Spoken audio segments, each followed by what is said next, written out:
인자가 올 때에 세상에서 믿음을 보겠느냐, 주님께서 하신 말씀입니다.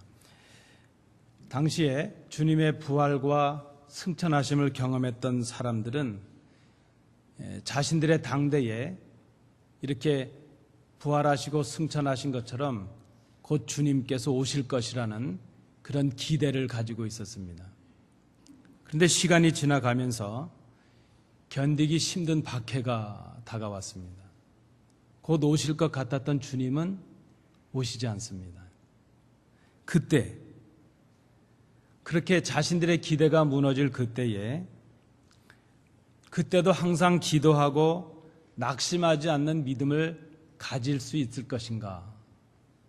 주님께서 지금 그것을 말씀하신 것입니다. 그때가 되면 많은 사람들이 세상의 풍조에 휩쓸려서 믿음의 길을 포기하게 될 것이다. 주님께서 예고하시는 말씀입니다. 그래서 내가 다시 올 때에, 인자가 다시 올 때에 세상에서 믿음을 찾아볼 수 있겠느냐, 그렇게 주님께서 말씀하고 계십니다. 여러분, 지금 다시 오실 주님을 기다리고 있는 우리의 믿음은 어떠한가 하는 것을 한번 생각해 봅니다. 주님께서 인정하실 만한 믿음일까? 아니면 그저 우리의 믿음을 스스로 만족하면서 살아가고 있으신가? 오늘 본문에서 우리는 주님께서 인정하시는 한 믿음을 발견합니다. 이스라엘 중에서도 이만한 믿음은 만나보지 못하였노라. 여러분, 한번 속으로 생각해 보십시오. 우리 스스로가 생각하는, 내가 생각하고 있는 나의 믿음은 어떠한가? 이만하면 괜찮은 믿음이, 이만하면 됐지, 그렇게 생각하시는지, 아니면 내가 좀 더 성장하는 믿음이 되고 성숙한 믿음이 되기 위해서 좀 부족함이 있는데 누구 때문이고 내 형편과 조건이 이만저만해서 그렇지, 그렇게 생각하고 계십니까? 오늘 본문에 보면 주님께서는 그 백부장의 믿음을 보시고 놀라셨다 하는 본문이 기록되고 있습니다. 기이 여기셨다, 놀라셨다는 뜻입니다. 주님께서 놀라실 만한 이만한 믿음, 그 믿음은 어떤 믿음일까? 오늘 본문 백부장의 믿음을 살핌으로 주님께서 놀라실 만한, 주님께서 인정하실 만한 믿음이 어떤 믿음인가 하는 것을 생각해 봅니다. 첫 번째, 백부장의 믿음은 듣고 믿은 믿음이었다는 것입니다. 보고 믿은 믿음이 아니고 듣고 믿은 믿음이었다는 것입니다. 본문 특별히 1절, 3절의 내용을 통해서 우리가 찾아볼 수 있습니다. 백부장의 하인이 병들어 죽게 되었다. 영어식 표현으로는 그에게 죽음이 가까이 왔다, 이런 표현입니다. 위급하다는 의미가 있습니다. 이 하인의 병을 고치기 위해서 백부장은 지금 자신과 안면이 있었던 유대인의 장로들, 아마 이 장로들은 유대인의 지도자이지만 사내들인 공의회 회원은 아니었던 것으로 보여집니다. 덕망을 갖춘 유대인의 장로 몇 사람을 예수님께 보내서 자신의 청을 대신해 주기를 구합니다. 빨리 손을 쓰지 않으면 위급한 상황에서 지금 이 백부장은 예수님이라면 죽어가는 자기의 이 하인을 다시 살리실 수 있을 것이라는 그런 확신을 가지고 있습니다. 어떻게 이것이 가능했을까 하는 것을 생각해 볼 필요가 있습니다. 여러분 아시는 대로 이 백부장은 유대인이 아닙니다. 이방인, 이방 종교의 배경을 가진 이방 사람입니다. 유대를 속국으로 다스리고 있는 로마의 장교입니다. 로마의 군인이었습니다. 그가 개인적으로 예수님을 만났다거나 어떤 계기로 예수님의 가르침을 받았다는 그런 흔적도 없습니다. 그런데 어떻게 이방 사람이요, 예수님의 교훈을 직접 듣지도 못했던 이 사람이, 이 백부장이 그렇게 위급한 상황에서 지금 목숨의 경각에 있는 자기 하인을 살리기 위해서 예수님이라면 내 하인을 고치실 것인데 하는 그런 믿음과 확신을 가지고 예수님께 도움을 청할 수 있었을까? 우리가 오늘 본문 3절의 짧은 한 구절에서 그 힌트를 찾습니다. 3절에 보시면 이렇게 시작을 하죠. 예수의 소문을 듣고 라는 구절입니다. 예수의 소문을 듣고, 그가 들었던 예수에 관한 소문이 무엇인가 하는 것을 우리는 정확하게 알 수는 없습니다. 그러나 우리가 사복음서를 좀 내용적으로 이렇게 살펴본다면 이런 추측을 우리가 해볼 수 있죠. 가버나움의 한 왕의 신하가 병들었다가 예수님께로부터 고침을 받는 그런 사건이 있었습니다. 요한복음 4장에 그 사건이 기록되고 있습니다. 같은 가버나움 지역에 있으니까 그 왕의 신하의 아들이 고침을 받았다는 그 사건을 아마도 이 백부장도 들었을 것이라 생각을 합니다. 그의 수하에 많은 군사들이 있는데 그의 직무 중에 하나가 무엇인가 하면 속국의 사람들의 정황을 살피는 것 아니겠습니까? 아마도 이 백부장 수하에 있는 많은 부하들이 그 예수에 관한 소문, 예수가 행하는 기적, 그 예수에 관한 얘기들을 그에게 보고해 주었을 것이라 생각합니다. 리포트해 주신 것이죠. 우리가 그렇게 추측을 해볼 수 있습니다. 또 지금 그가 이 유대인의 장로들을 청해서 예수님께 보낼 정도가 되었다면 지금 그 유대인들과 좋은 관계를 맺고 있었고 그 좋은 관계를 맺고 있는 유대인들 중에서 예수에 관해서 설명을, 소식을 전해 주었을 것이라 생각을 합니다. 들었습니다. 그가 예수에 관한 소문을 들었습니다. 그가 들은 예수에 관한 소문은 예수가 이러저러한 교훈을 했다더라, 언제 어디에서 이러이러한 기적을 베풀었다더라 하는 그런 것이었습니다. 백부장 그는 지금 직접 예수님을 만나보진 못했지만 직접 예수님 앞에 나가서 교훈을 듣지도 못했고 기적을 바라보진 못했지만 예수에 관한 소문을 듣고 그 소문이 믿다면, 확실하다면 지금 죽어가는 내 하인을 살리실 수 있는 분은 그분밖에 없다는 그런 믿음을 갖게 되었다는 것입니다. 말씀드린 대로 직접 만난 것도 아니고 듣고 믿었다는 것입니다. 소문을 듣고 믿었습니다. 이 믿음이 귀한 믿음이라 말할 수 있습니다. 대조적으로 얼마나 많은 유대인들이 예수님을 따라다니고 직접 보고 눈앞에서 신비한 이적을 경험하고 그의 권위 있는, 주님의 권위 있는 교훈의 말씀을 들으면서도 믿지 못했던가 하는 것을 우리가 생각해 볼 필요가 있습니다. 마가복음 6장 6절에 보면 이러한 유대인들을 보면서 주님께서 그들이 믿지 않음을 이상히 여기셨다, 이렇게 본문은 기록하고 있습니다. 이 이상히 여겼다, 기이 여겼다 하는 말은 놀랐다 하는 말이죠. 예수님께서 놀라셨다는 것입니다. 아니, 이런 교훈의 말을 듣고 이런 이적을 눈으로 경험하면서도 믿지 못하는 유대인들 때문에 놀라고 계시고, 지금 그런 기적을 본 적도 없고 예수님께 직접 교훈을 들은 적도 없는 이 백부장이 소문만을 듣고 믿는 그 사실을 보면서 주님은 또 놀라고 계신다 하는 것입니다. 백부장이 지금 예수에 관한 소문을 듣고 믿고 있습니다. 귀한 믿음입니다. 부활하신 주님을 믿지 못하다가 내가 만져보고서야 믿겠다 했던 그 도마를 향해서 주님께서 말씀하셨습니다. 요한복음 20장 29절입니다. 예수께서 이르시되 너는 나를 본거로 믿느냐? 보지 못하고 믿는 자들은 복되도다 하시니라. 여러분, 이 시대, 우리가 살아가고 있는 이 시대는 어떤 시대입니까? 이 시대는요, 내 눈으로 봐도 안 믿는 시대입니다. 그렇죠? 들은 것을 믿지 못하는 시대입니다. 우리는 그렇게 생각을 합니다. 봐야 믿겠다 생각하고 내가 경험해야 믿겠다, 그렇게 우리는 생각하는 그런 시대에 살아가고 있습니다.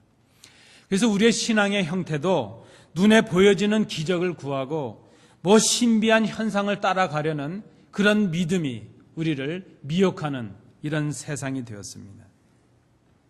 우리의 믿음이 어떠한가? 우리는 예수님 당시처럼, 그 당시의 사람들처럼 예수님의 이적을 직접 눈으로 볼 수 없습니다. 예수님을 따라다니면서 예수님께서 하시는 말씀을 직접 들을 수가 없습니다. 그러나 우리는 믿습니다. 주신 말씀을 들음으로 우리는 믿습니다. 우리는 말씀을 통해서 예수님의 행하신 그 일들을 듣고 예수님께서 말씀하신 교훈을 듣습니다. 그리고 그 듣고 믿습니다. 우리의 믿음은 들음에서 납니다. 듣고 믿을 수 있는 사람, 듣고 믿는 사람, 그 사람은 주님께서 인정하시는 복된 믿음의 사람들입니다. 그런 의미에서 우리는 말씀을 듣고 믿는 사람들이라면 우리는 성숙한 믿음의 사람들이요, 주님께서 인정하시는 이만한 믿음을 갖춘 사람들이라 말할 수 있습니다. 그것이 백부장의 믿음이었습니다. 두 번째, 백부장의 믿음은 작은 자를 귀하게 여기는 믿음이었다 말할 수 있습니다. 2절, 4절, 5절 말씀입니다. 귀하게 여겼다는 이 말은 사랑했다는 뜻이 있습니다. 아시는 대로 백부장은 로마의 군인입니다. 그런데 지금 그 병에 걸려서 죽어가고 있는 그 사람은 그의 아들이나 그의 막역한 친구가 아닙니다. 하인입니다. 하인. 당시에 우리가 시대적인 상황으로 본다면 하인이 병들면 다른 하인으로 대체하면 됩니다. 물건을 바꾸듯이 바꾸면 되는 그런 존재입니다. 그에게는 이미 많은 하인들이 있습니다. 병든 하인은 그의 많은 하인 중에 한 사람에 불과합니다. 그런데 그런 문화적인 배경, 그런 시대적인 배경을 뛰어넘어서 백부장은 그런 하인을 사랑했다, 이렇게 오늘 본문은 기록합니다. 사랑하는 종이 병들어 죽게 되었다 말합니다. 사랑했다 하는 이 말은 매우 귀하게 여겼다는 그런 의미입니다. 존중하고 소중히 대했다는 그런 말입니다. 그는 로마의 군인으로서 속국인 유대를 다스리는 그런 위치에 있는 사람이었습니다. 그러나 그는 이스라엘 민족을 사랑했습니다. 이 말도 존중하고 소중히 여겼다는 그런 의미가 있습니다. 5절 말씀에 보면 그가 우리 민족을 사랑하고 또한 우리를 위하여 회당을 지었나이다, 이렇게 기록하고 있습니다. 사랑했다, 존중하고 귀하게 여겼다, 소중히 여겼다는 그런 말입니다. 우리가 기록상으로 보면 당시에 이 로마의 군관들, 로마의 이 백부장들은 이제 장차 그 일을 잘 마치면 로마로 돌아가서 높은 관직을 가질 사람들입니다. 그래서 그들은 로마에 충성을 다하려고 합니다. 황제에게 충성을 다합니다. 황제에게 충성을 다하는 방법 중에 하나가 무엇인가 하면 자기가 다스리는 그 백성들을 혹독하게 다스리는 것입니다. 그들에게 많은 것을 탈취해서 황제에게 진상하는 것이고 많은 세금을 징수하는 것이고 그들을 이제 강한 힘으로 다스려서 옴짝달싹하지 못하도록 하는 것, 그것이 자기의 능력과 자기의 충성을 표현하는 그런 방법이었습니다. 그래서 당시에 대개 이 군관들, 백부장 같은 사람들은 교만합니다. 속국의 백성들을 무시하고 압제를 했습니다. 그들의 재물을 탈취하고 그들을 가혹하게 대했습니다. 자신들이 가진 군사의 힘으로 그들을 막대했다는 것입니다. 그런데 오늘 이 백부장은 유대 민족을 사랑했습니다. 그들을 존중하고 그들을 귀하게 여겼습니다. 그들의 신앙도 존중히 여겨서 그들에게 필요한 회당을 지어 주었다는 것입니다.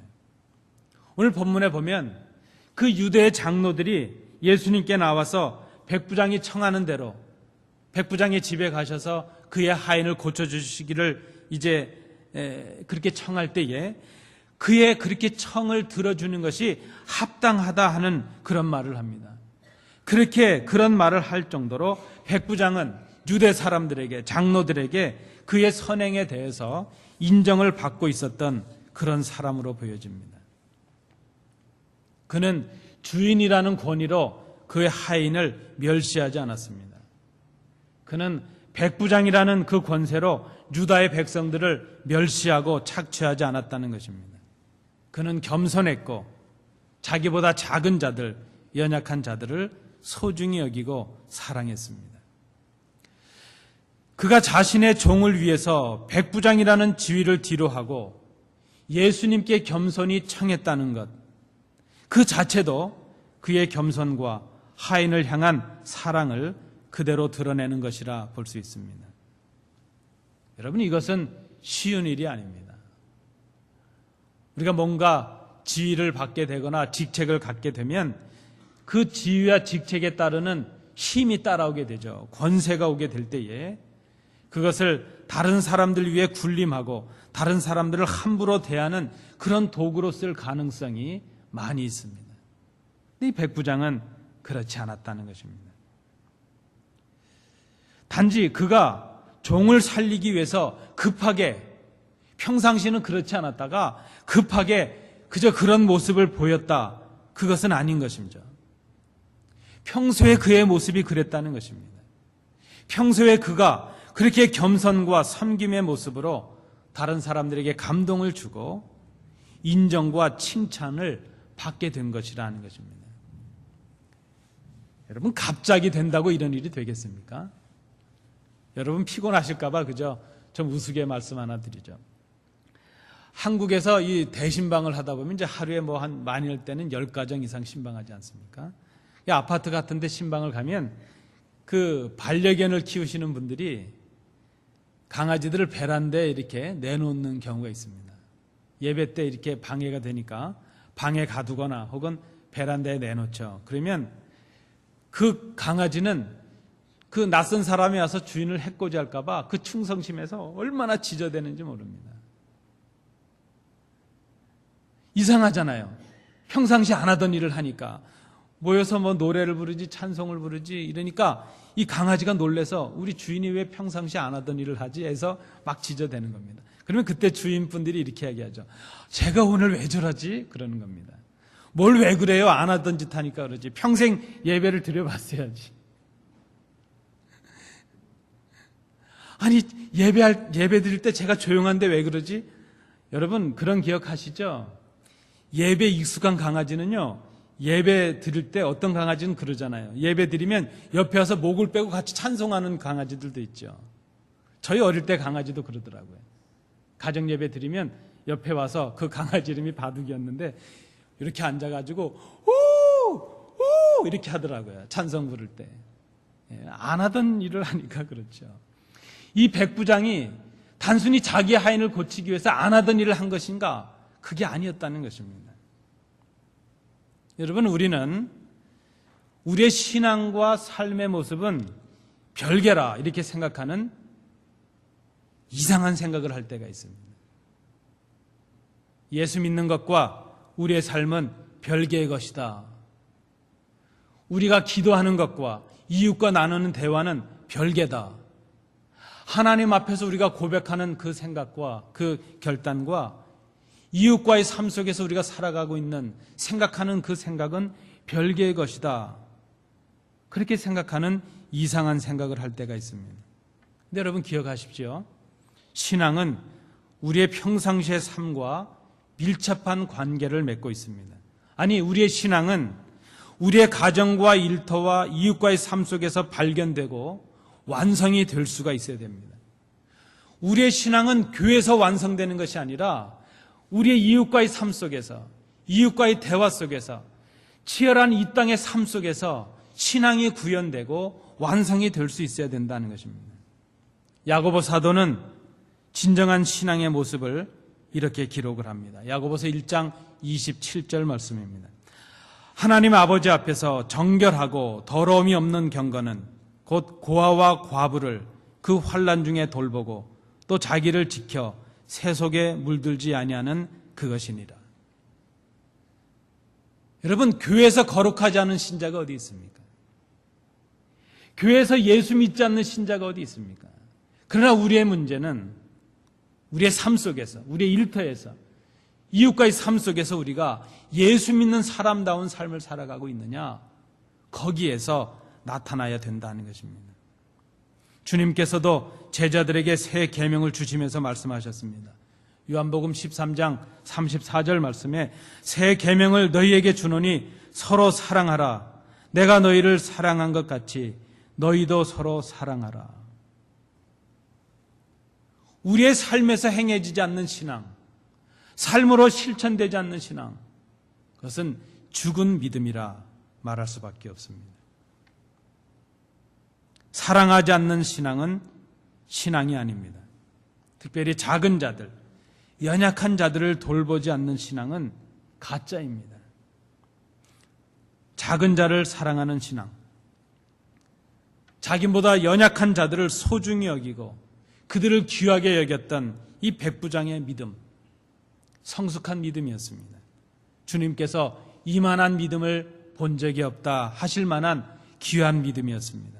우리가 본받아야 될 귀한 믿음이라 생각을 합니다. 마지막 세 번째로 백부장의 믿음은 자신의 무능을 인정하는 믿음이었다 하는 것입니다. 6절부터 8절 말씀입니다. 아시는 대로 백부장은 군인입니다. 그는 명령대로 움직이는 사람입니다. 명령대로 하는 사람입니다. 사람에게 부림을 받기도 하고 자기 자신도 다른 사람을 부리는 그런 군인입니다. 그런데 그가 왜 예수께 사람을 보내서 도움을 구했을까? 왜 죽어가는 자기 하인을 구하기 위해서 예수님께 사람을 보냈을까? 그저 군인의 심리에서 우리가 단순하게 생각한다면 이렇게 생각해 볼 수 있습니다. 그는 백부장으로서 자기 하인에게 명령을 할 수 있습니다. 지금 죽어가는 자리에서 일어나서 회복되라. 그런데 여러분, 백부장이 명령한다고 죽어가는 하인이 살아날 리가 없습니다. 자신은 지금까지 명령으로 살아왔고 명령을 주면서 살아왔습니다. 명령이면 안 되는 것이 없다고 생각했습니다. 황제의 권위, 황제의 권한으로 명령을 하면 모든 것이 된다는 그런 세상 속에서 그는 살아왔습니다. 그런데 사랑하는 하인이 죽어가는 그 자리에서 자신의 명령으로도 할 수 없는 것이 있다는 자신의 무능함을 그가 알게 되었습니다. 비록 자신이 황제를 대행하는 로마의 백부장이라는 그런 권세와 권위를 가졌지만 그 능력으로도 사랑하는 하인을 살릴 수 없다는 것을 그가 깨달았다는 것입니다. 이제 이 백부장에게는 자신의 그 능력, 자신의 권능을 넘어서서 사랑하는 하인을 살릴 수 있는 더 큰 권능, 더 큰 능력이 필요했고 그 능력을 가지신 분이 바로 예수님이라는 사실을 그가 알았다는 것입니다.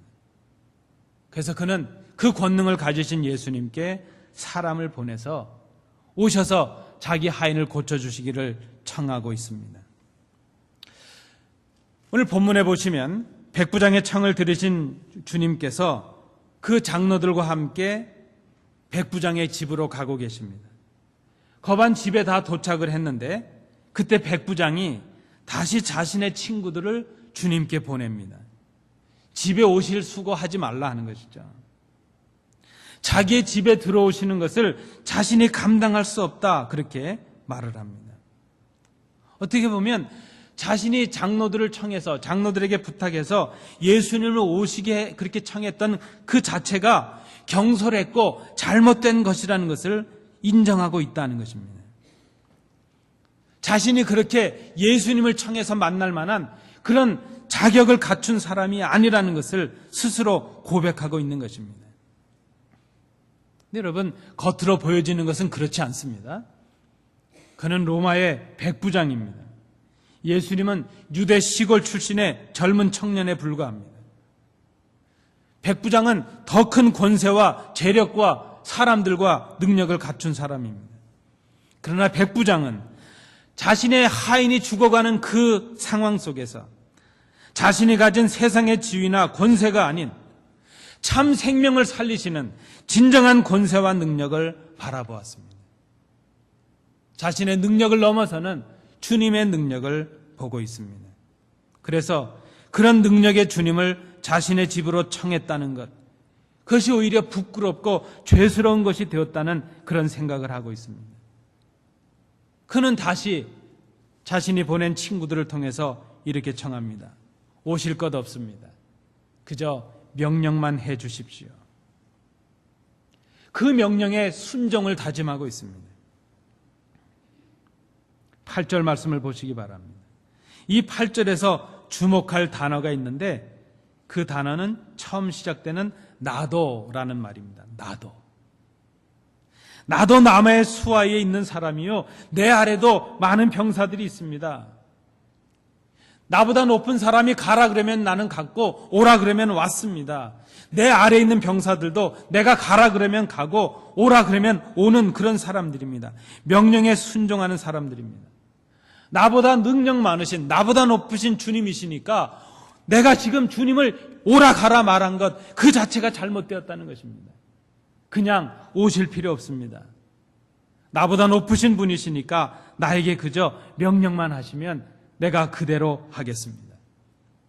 나는 내 하인에게 명령할 능력이 없는 것을 깨달았는데 주님이 명령하시면 내 하인이 살아날 것을 믿습니다. 그저 명령만 해 주십시오.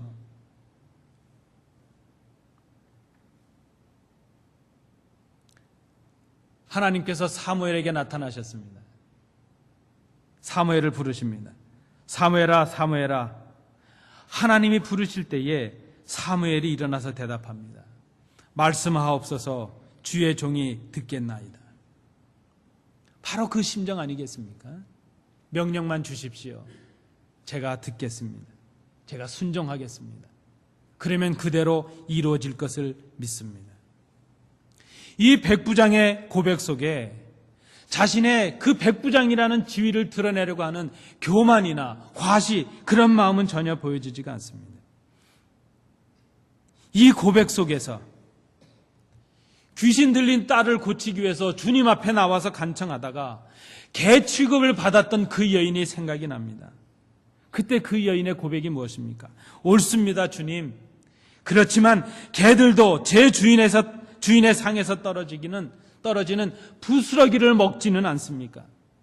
주님의 능력이라면 부스러기의 능력이라도 나에게 임하면 내 딸이 고침을 받을 것을 내가 믿습니다. 그렇게 고백하던 가나안 여인의 그 겸손과 간절함이 보여지지 않습니까? 여러분, 이 백부장의 모습 속에서 십자가의 사역을 앞에 두시고 그 고통과 괴로움 속에서 이 잔을 내게서 옮겨주십시오. 그러나 내 원대로 마시옵고 아버지의 원대로 되기를 원합니다. 순종의 기도를 하시던 주님의 모습이 보여지지 않습니까? 자신의 무능을 인정하고 주님의 능력을 의지하며 말씀의 순종을 결단하는 믿음, 백부장의 믿음입니다. 바로 그 믿음이 성숙한 믿음이었다 생각이 됩니다. 여러분, 오늘 파더스 데이입니다. 우리 모든 아버님들을 축복합니다. 아버님들은 한 가정의 가장입니다. 아버님들이 왜 귀할까요? 남편이고 아버지라서 귀하다, 그런 의미도 있지만 아버지는 그 가정에 하나님께서 복의 통로로 세우시는 하나님의 종들입니다. 그래서 귀하신 분들입니다. 우리 특별히 아버님들이 명실상부 신앙의 가장이 되실 수 있도록 위에서 기도해 주시기 바랍니다. 그리고 그분들을 존경하고 사랑해 주시길 바랍니다. 우리 모든 공동체 안에 복의 통로로 세우시는 가장들이 있습니다. 목사는 부족하지만 교회 하나님의 복의 통로로 세우시는 하나님 세우시는 가장입니다. 우리 구역의 구역장님들, 우리 모든 공동체의 장들로 세워지시는 분들은 하나님께서 세우시는 신앙의 가장이라 말할 수 있습니다. 백부장과 같은 이만한 믿음을 갖추시는 신앙의 가장들, 우리 아버님들 되시길 바랍니다. 말씀을 맺습니다. 오늘 이 아침 이 말씀을 통해서 우리의 믿음을 돌아볼 수 있길 원합니다. 아니, 나의 믿음이 어떠한가 하는 것을 한번 생각해 보시길 바랍니다. 이만하면 됐지, 나 정도면 됐지, 이렇게 생각하십니까? 우리는 자꾸 누군가 사람들과 비교하면서 이만하면 됐지 그런 생각을 합니다. 그러나 우리의 신앙의 비교의 대상은 주님이십니다. 우리의 연약한 사람들은 우리의 믿음의 대상이, 비교의 대상이 될 수 없습니다. 하나님과 나 사이에서, 주님과 나 사이에서 날마다 우리는 우리의 믿음을 돌아봐야 될 것입니다. 이만하면 됐지 여러분 생각하십니까? 그렇다면 주님께서 보실 때에는 어떠하실까? 오늘 본문에 주님은 이 백부장의 믿음을 보시며 놀라셨습니다. 이만한 믿음을 이스라엘 중에서도 만나보지 못했다 말씀하십니다. 그의 믿음은 예수님에 관하여 듣고 믿은 그런 믿음이었습니다. 그의 믿음은 작은 자들을 사랑하는 삶 속에서 실천되는 살아있는 믿음이었습니다. 그의 믿음은 자신의 무능을 인정하고 능력 많으신 주님을 의지하고 그 주님의 말씀에 순종하는 그런 믿음이었습니다. 주님께서 이 백부장의 믿음을 보시면서 놀라셨습니다. 이만한 믿음을 만나보지 못했다 하셨습니다. 주님께서 우리를 보시면서, 아니 나 자신을 보시면서 놀라시면서 내가 이만한 믿음을 보지 못했다, 이렇게 우리에게 말씀해 주신다면 우리가 얼마나 행복할까? 여러분, 이런 복된 성도들, 이런 이만한 믿음을 갖는 성도들이 되시기를 꿈꾸시는 우리 온 교회 되실 수 있기를 바랍니다. 기도합니다. 은혜로우신 아버지 하나님, 주님께서 우리를 보시면서 놀라시고 이만한 믿음을 보지 못하였다, 그 음성을 듣는 그런 온전한 믿음에 이르는 성숙한 성도들이 되게 하옵소서. 주님 앞에서 그런 사람이 되기를 꿈꾸는 온 교회가 되게 하옵소서. 예수님 이름으로 기도하옵나이다. 아멘.